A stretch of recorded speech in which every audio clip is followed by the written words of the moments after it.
Shabbat Shalom. Sometimes you have to be tuned in to what's missing to notice what the Torah portion is trying to tell you. If you've been paying attention to Avraham throughout all of his dealings from Lech Lecha onward, you'll know that this is a man who knows how to haggle.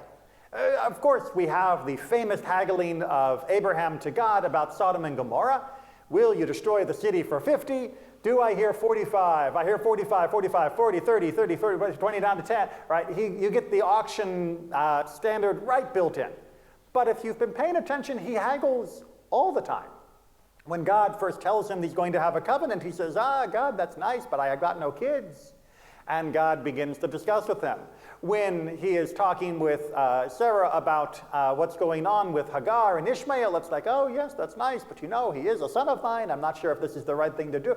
He breaks into discussion. He continues to look. When he is having trouble with Pharaoh and Sarah had been abducted, he says, well, you know, technically I was sort of worried you might do this. And he does the same spiel with Avimelech.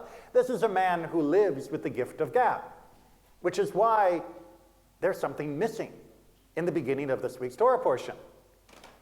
Ephron says, what is a piece of land that's only 400 shekels between you and me, and we are geared up for Abraham to go into action. And he reaches in, pulls out his wallet, puts down 400 shekels and says, done. It's like, what? What? Where's the haggling? I mean, 400 for that, you must be mad. It's like you're going to throw in a free gourd with that. I need Abraham to engage. Where does Abraham talk about this deal? He just accepts it? Where is the back and forth? Why didn't Abraham argue over the purchase of the Machpelah, over this cave that will become the ancestral tomb? He's grieving. First explanation, very easy. He is in the midst of crisis. He has been crying and has been eulogizing from the loss of Sarah. He is not in the mood to haggle. He is not in the mood to haggle, which is very possible.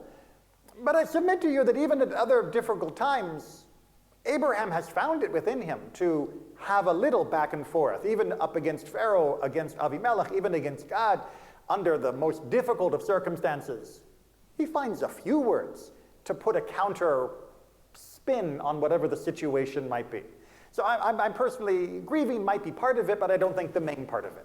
Well, I want to make sure that he would be like truly his. Because if he had on the price, it was like the full original price. You know, it's like back out on the deal and someone can take the cake. I think full price is actually the full ownership. All right, if you start haggling, even if you get it for a lower price, the person may come to regret it, and that may cast a shadow over your ownership of the cave, or indeed, maybe you won't even get that far. If you begin haggling, the other party may decide, you know what, it's not worth my trouble to argue about this. I'm not even going to let you buy it at all. So maybe he was trying to secure that deal straight up because he was worried that he would miss it. Because there was nowhere else to bury his wife? This is the only grave in the entire land of Canaan? And honestly, he's already gotten the people of the community on his side. They are already leaning on Ephron to try and make the deal. It's not like he was completely, vulnerable in this position. First of all, the cave is near where he lives, and then, and also with Sarah, the closing of a part of his life, and the beginning of a new chapter. That Sarah is connected to the past from out of Israel. Now he is suddenly in this land of Israel, and with the son, he starts looking at the future, and he knows that the future of his family is in this land.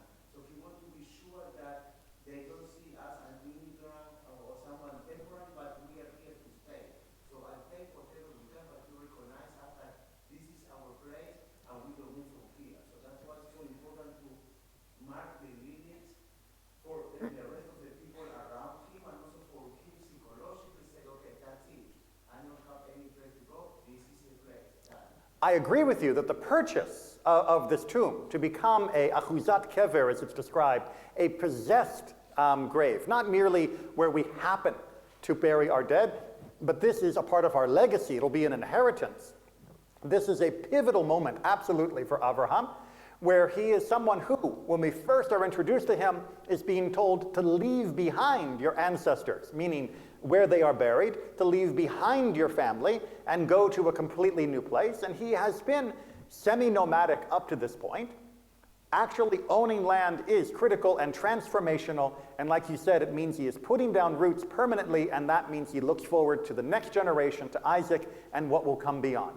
But that still doesn't explain why he wouldn't haggle. It explains why it's important, but it doesn't explain why he wouldn't haggle. And I think the obvious answer, the one that is as plain as the nose on your face, is he didn't want to be thought of as a cheap Jew. Think about it. The first business transaction by a Jew in the Torah, and he starts bickering over the price. You know what the anti-Semites would say. They would say, aha, see? Even the very first Jew who is finally doing business, what's he doing? He's cheating the poor guy. He's cheating the local guy out of the land. He is Jewing him down over the price. You know, that's what they would say. The irony, of course, is because he paid full price, potentially inflated, the anti-Semites can say instead, look who's the rich guy who has more money than everyone else in the area that can pay an overinflated price. He's buying up all the prime real estate because he must have been getting a monopoly on sheep, and that gives him a chance to corner the market on good graves. Sound familiar? It's really annoying that sounds so believable and familiar, isn't it? And it's really annoying that it is topical again and again and again. If you're not 100% sure about this and you're going only by your instincts, let me assure you, yes, anti-Semitism is more common now than it has been in the last 30 years. And anti-Semitism in the public square is more common now than at any time in my own lifetime. Yes, there were fringe anti-Semites in the past, but they were not mainstreamed. They did not make statements about our people such as that they are cheap, or they control Hollywood, or they control the media, or they are involved in some globalist conspiracy in public. The people who did were on the fringe. They weren't on Twitter. They weren't on Saturday Night Live. And now they are. And specifically that last example of Saturday Night Live, for those of you who missed David Chappelle's attempt, he wanted to show how you could tell Jewish jokes as a non-Jew and not be an anti-Semite. And he failed. But I'm not allowed to say that. You see, because if I complain that what he said was anti-Semitic, then I am being too sensitive and I am asking for a double standard that Jews should never be made fun of. Clearly, when people make that claim, they've never been among Jews making fun of themselves. But there is a difference between making fun of ourselves when we recognize the internal foibles that are all too true on average of how we interact with one another. Certainly there's a lot of good comedy skits about synagogue life, and being saddled with the same cliches that have gone back for hundreds of years and which have led time and time again to persecution and bloodshed. When we joke about the inefficiency of our board meetings, no one dies. When people joke about blood libels, when they joke about Jewish money grabbing, people get hurt, and people have died for precisely those reasons. So there is a difference. There is a difference as well between something that may be hurtful and something that is hateful. And this is something very hard for us, I think, to distinguish between. When we hear a joke about Jews running Hollywood, is it hurtful or is it hateful? It's distasteful either way, but we have to be very careful as we listen to understand, is this somebody who is too stupid to know better? Is this somebody that is too ignorant to realize that what they are saying is part of an ongoing trend that goes back hundreds of years and which has blood on its hands of labeling Jews as part of some internal conspiracy to the detriment of others? Or is this somebody who believes that and absolutely is making the joke because they wish to stick a finger in the eye of the Jews, that they wish to damage the Jew? Are they being hurtful accidentally, stepping on someone's foot in the subway because it's crowded? It's hurtful. They should have been more considerate, but We know it wasn't intended. Or is this someone stamping on the foot of someone because they want to see them cry? It's not always easy to tell the difference. But there are a couple of ways we can try to respond that will often tease out the difference. And response is necessary, which is why, as loath as I am to continue to have to do sermons that touch on the topic of anti-Semitism, I still do them. Because it must be responded to in some form. So response number one is simple. Mock them. See what happens when you make fun of what they've said. When you say, wow, you really think that Jews have a space laser? That is the most ridiculous thing I've ever heard. See how they respond. If they respond like, you mean you don't? Then it was hurtful, not hateful. They didn't understand. They were raised, they are among people who propagate these types of myths and ideas, and they didn't realize that what they were saying was just wrong.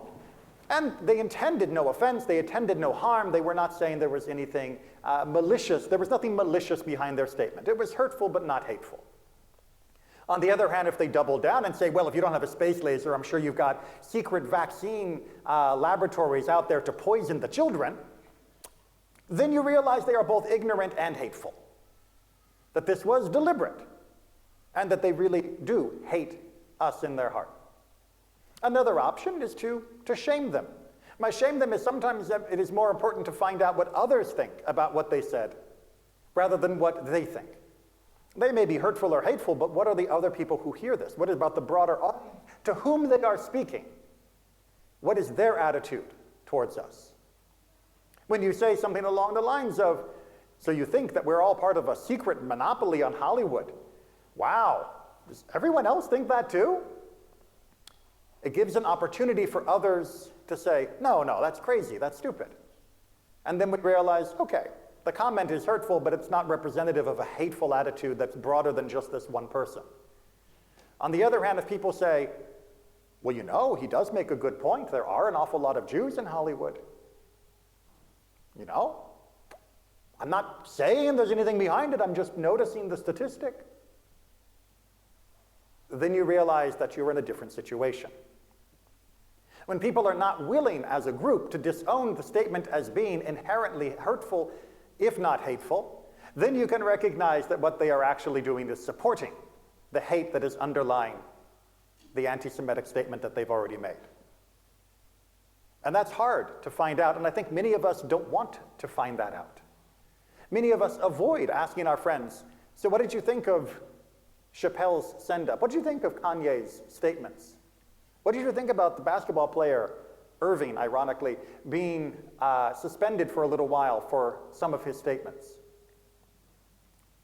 We're afraid to know the answer from our non-Jewish friends, aren't we? Because what if they say, yeah, you know, he actually made a good point about the number of Jews. He made a good point that it seems like criticizing the Jews is off limits. Why is that off limits, but criticizing others isn't? You'll notice, by the way, from what I began, the criticism of Jews has become more popular than ever. I think we can put to rest the idea that somehow it is off limits to criticize the Jews. But really, I find the most helpful technique for responding to people over these topics is to ask them to explain. The illusion of explanatory depth. It's a wonderful cognitive bias that all of us have. It is a logical flaw that most of us believe that we understand the statements we're making to be true, and we believe that we have good reasons for believing them to be true. Great. Put it on the table. You think there are too many Jews in Hollywood. Excellent. How many? How many are too many? Exactly at what threshold does having too many Jews become a conspiracy? If there is one Jew in charge of one studio, is it a conspiracy? 2 studios? If there are more Jews involved in Hollywood than their percentage in the population as a whole, is that a conspiracy? Give me the number so I know when it becomes conspiratorial. All right, you say 30%. And lo and behold, we do the research, you know, by looking up last names, because that always tells you who's Jewish, and we decide that these 30% of Hollywood are indeed Jews. Okay, you've proved your conspiracy. A conspiracy for what? You see, conspiracies actually have to have agendas. They actually need goals. They need a mission statement. People don't get together for a conspiracy and do nothing. That's called getting together for coffee. If there's a conspiracy, there has to be a plot. There has to be a theme. Good. You've told me that there are too many Jews in Hollywood. What are they up to? What exactly is it about the Jews in Hollywood that makes you alarmed? What do you think they are trying to carry out by having all gotten together in this facet of our industrial life? What is their goal? It's a good question, isn't it? What exactly do they suspect us of trying to do by monopolizing the media industry? Get out our Jew message of start Christmas music at Thanksgiving? Or have 1,000 never-ending Christmas movies and TV specials? That's the Jew conspiracy, apparently? Because that's what the media does. To cover every single slip-up of somebody that might happen to be Jewish and say, Jewish businessman Bernie Madoff.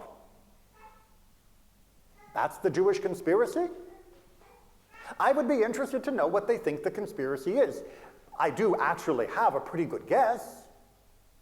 But my guess is that many of those who hold to this either first don't know what the underlying assumption is, being too ignorant and having never had it been told to them because they're not part of the inner circle of the conspiracy against the Jews, or they actually do know, but they know that it's not something to be said in polite conversation.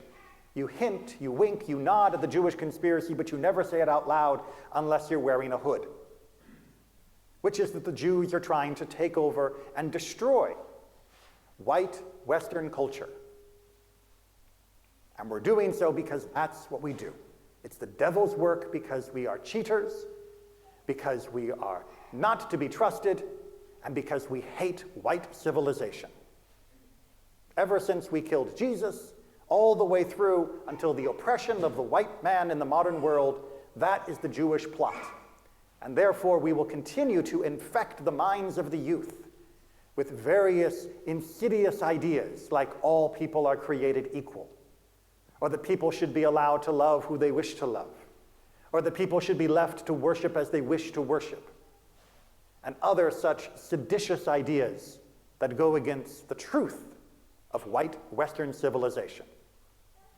Make no mistake, that is the underlying theory behind why having too many Jews in media is a bad thing. It's not because they think we're driving up the price of Netflix. It's not because they think that we are going to put too many Jewish ideas like Hanukkah into movies. It is because we will destroy Western civilization, because that has always been our goal. Asking them to explain that is a remarkably quick way to find out exactly if they are on the hurtful but ignorant side, or the hateful but ignorant side. And it is up to us to actually ask, what exactly do you think is wrong with this?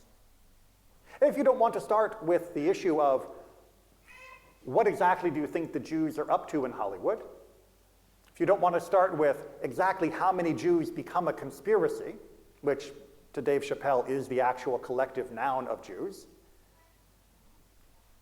ask them the alternative. So exactly how many Protestants does it take to make a conspiracy in Hollywood? How many Catholics have to be elected to the Senate for us to consider this a conspiracy? How many Catholics on the Supreme Court become problematic and worrying? How many blacks? How many whites? How many Hispanics? At what point does any other group become a danger because they are overrepresented in a particular field or industry? Do you get alarmed if there are too many African Americans in the cancer department of the local hospital? Do you get upset if it seems like all of the loan managers at the bank are Protestant? Do you get troubled if too many of the accountants seem to be of Hispanic origin? Or is it just when the Jews gather together that you think there must be something going on? Because if you do, I've got news for you. You're an anti-Semite. If you think there is something wrong with any particular group getting together, if they're Jews, then you're not worried about conspiracies. You're not worried about monopolization of power. You're not worried about the concentration of power into the hands of too few that have a like majority or like-minded ideas. You're worried about the Jews. And if you're worried about the Jews, you're an anti-Semite. And if you make jokes about the Jews, we're going to call you one. Shabbat Shalom.